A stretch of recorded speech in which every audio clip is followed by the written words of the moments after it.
Well, thank you for joining me here today. I love the fact that you and I have found opportunities to come in contact with each other and spend some time with each other, and especially right now with it being Women's History Month.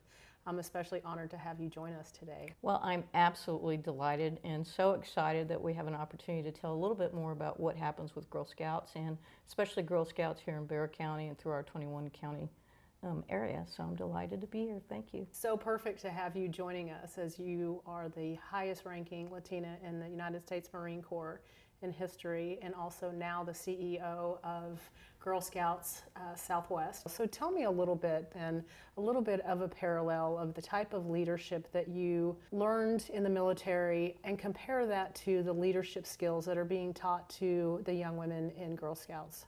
Well, leadership, I think, is leadership is leadership. I think that when you're in the military and you wear the cloth of the nation, you know, it's a caste system. But the realities are that it still takes people to practice good leadership, which is an inspiration. It's listening, taking care of your people. It is being compassionate. And I think that people make the perception that because it's authoritarian, that kind of a person doesn't adjust well coming from a military environment into the civilian world. And so a lot of people ask me that, you know, like, wow, that must have been really hard. And I said, you know, it wasn't hard for me at all. But I really think it's about taking care of your people, which is really what Girl Scouts does. I think girls learn early on about caring, about having an environment where they're encouraging and supportive. I think Girl Scouts teaches, and what the young girls learn is that it's also about giving back. Many times the troops will reinvest their money back into the Girl Scouts, saying, we want somebody that can't afford the $25 to be a Girl Scout. We want to pay for a girl. And so, so that's part of the leadership evolution, I think, because young girls then learn to realize that that's important when they become a leader, is to be thoughtful of all those pieces that become part of your community as a leader. I love that. Yeah. I love that. I've heard such wonderful things about the leadership programs within Girl Scouts. So tell me then, what do you feel is one of the biggest challenges for young women and girls today? Well, the challenge is that you would think that this today in 2020, things would be better than they were 10 years ago or 15 years ago for girls and women. But the realities are that it's actually more difficult today for a young girl to kind of grow up. Texas ranked 42nd. We rank 42nd in the nation when it comes to the well-being of girls. Wow. And you know, that talks to health, that talks to home environment, to feeling, you know, just hungry. And of course, recently San Antonio did the status of women. And the status of women really pretty much put San Antonio as one of the worst places for women and one of the most deadly. And so trying to create an environment, starting with girls, if we can figure out what can we do today that will create the environment so that so we in San Antonio can fix it, that we can make it better. And this is what I love about Girl Scouts, is that it's a safe place, but it's resiliency. Girls learn that life isn't always a trophy, that girls don't always get a ribbon just because you showed up. You have to do something, and that's what the badging does and our patches. Everything is earned. So that brings me to another question as well.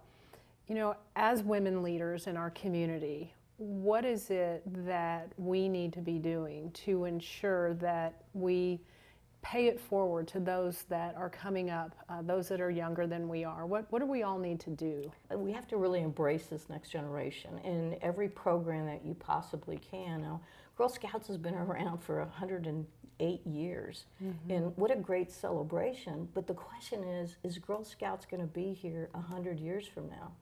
And would we, today's women, do we fail the next generation of women leaders by allowing an organization like this to just kind of go away? All three women who were secretaries of state, you know, were Girl Scouts. Nearly every woman who's flown in space was a Girl Scout. So there has to be something about the core curriculum or the experiences that say, hey, Girl Scouts did this for me. And so I think women supporting, and it's not just like I support Girl Scouts, it's really writing checks.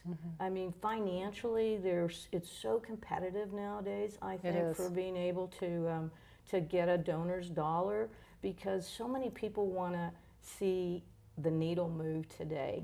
And I consider us a preventive organization. So we're an organization that investing now means that when a woman does, you know, when she's elected governor of the state of Texas and she says, I was a Girl Scout, when a woman does a significant breakthrough in cancer research and she says, I was a Girl Scout, I tell people, there's your dollar.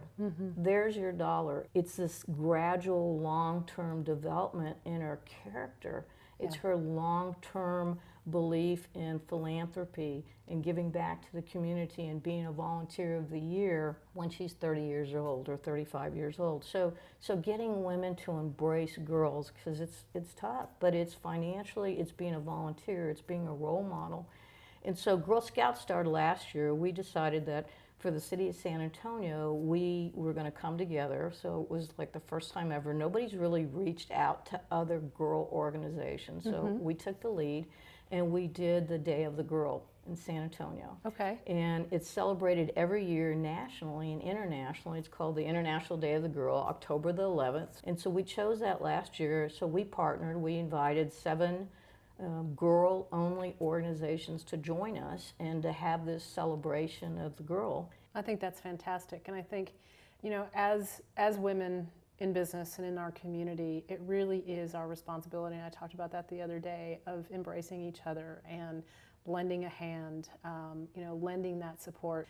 And I think teaching that from a young age is what makes the difference as we bring up young women into leadership positions.